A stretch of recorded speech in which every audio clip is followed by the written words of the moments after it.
Assalamualaikum warahmatullahi wabarakatuh. Saya Rahma Isronovia dari kelas PMT 6B.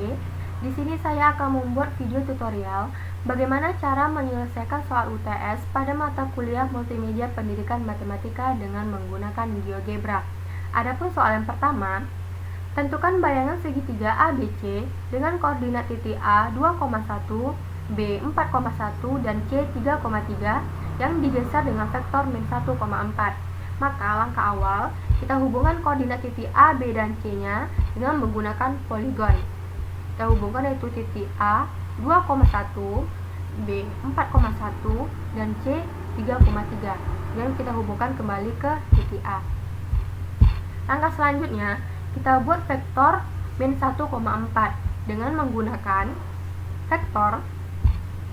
Kemudian dia karena min 1, maka kita mulai titiknya dari bawah, kemudian ke atas sejauh 4. Oke, selanjutnya kita tentukan hasil bayangan segitiga dari geseran tersebut dengan menggunakan translate by vector. Kemudian kita klik gambar segitiga, kemudian kita klik garis vektor. Nah, di sini terbentuklah hasil bayangan segitiga dari geseran tersebut, yaitu segitiga A aksen, B aksen, dan C aksen. Kemudian dilanjutkan dengan pencerminan terhadap sumbu X.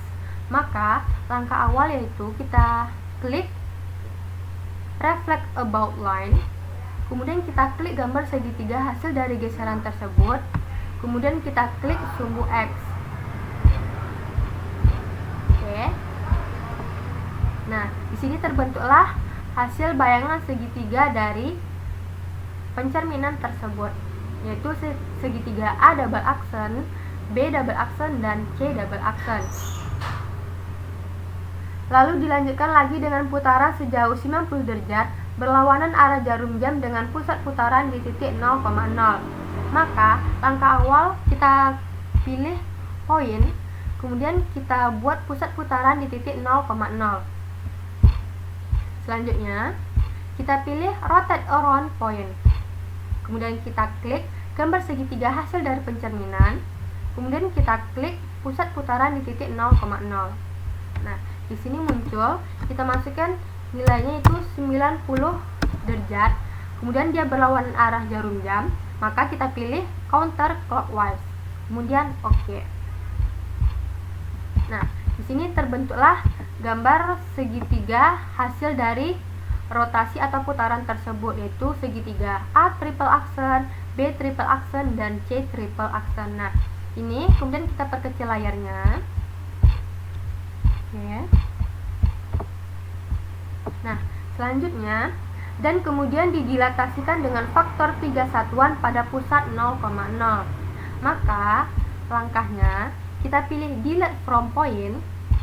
Kemudian kita klik gambar segitiga hasil dari putaran atau rotasi. Kemudian kita klik pusat 0,0. Oke, kemudian kita masukin nilai faktornya tadi 3. Kemudian oke.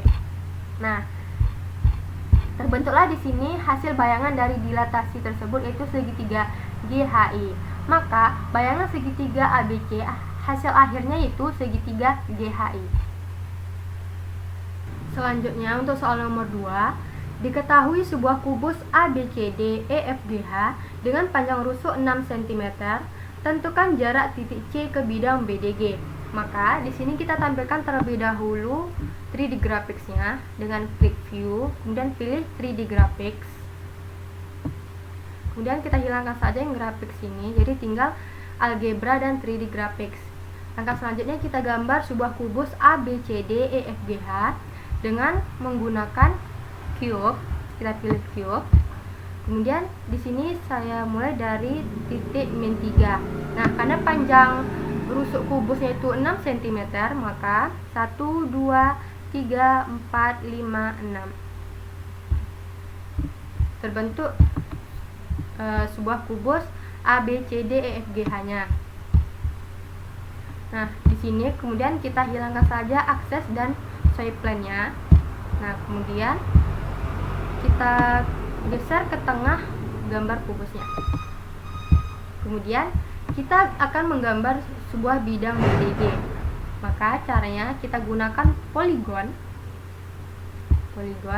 kemudian kita hubungkan antara bidang B, D, dan G, dan ke B lagi. Oke, terbentuk di sini bidang BDG-nya. Nah, biar kita mudah melihatnya, kita ubah warna kubusnya.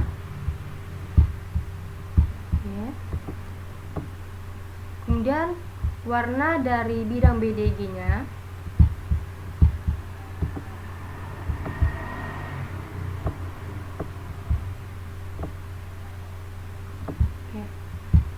Oke.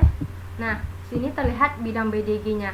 Kemudian di sini bisa kita beri nama di bidang BDG-nya. Kita kasih nama segitiga BDG. Oke. Nah, ini dia yang dinamakan dengan bidang BDG.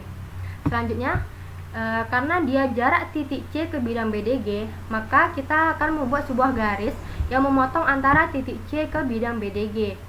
Caranya dengan menggunakan perpendicular line. Nih, kita klik, kemudian kita klik di titik C, kemudian ke bidang BDG. Karena di sini sedikit sulit, kita klik segitiga BDG-nya di algebra. Oke. Nah, terbentuk sebuah garis yang memotong antara titik C ke bidang BDG. Nah, karena kita mencari jarak titik C ke bidang BDG, artinya titik C ini ke bidang BDG ini harus tegak lurus. Nah, pertama kita buat dulu titik potong di bidang BDG-nya dengan menggunakan intersect. Nah, kita klik garisnya, kemudian kita klik bidang BDG-nya. Nah, kita klik saja di algebranya, yaitu segitiga BDG. Oke, terbentuk sini titik perpotongan di bidang BDG-nya itu di titik I. Nah, syarat dari jarak titik C ke bidang BDG ini harus tegak lurus. Artinya sudut antara titik C, titik I, dan titik G ini harus 90 derajat. Nah, kita periksa terlebih dahulu sudutnya, apakah dia merupakan tegak lurus dengan menggunakan angle. Maka kita klik titik C, titik I, dan titik G. Nah, terbukti di sini sudutnya 90 derajat. Artinya titik C ke bidang BDG ini sudah tegak lurus. Nah, langkah terakhir yaitu kita akan mencari nilai dari titik C ke bidang BDG. Sama artinya jarak antara titik C ke titik I. Maka caranya kita gunakan distance or length, kemudian kita klik titik C dan titik I. Oke. Nah, diperolehlah hasil dari jarak titik C ke bidang BDG itu senilai 3,46. Demikian video ini saya buat. Lebih dan kurang saya mohon maaf. Assalamualaikum warahmatullahi wabarakatuh.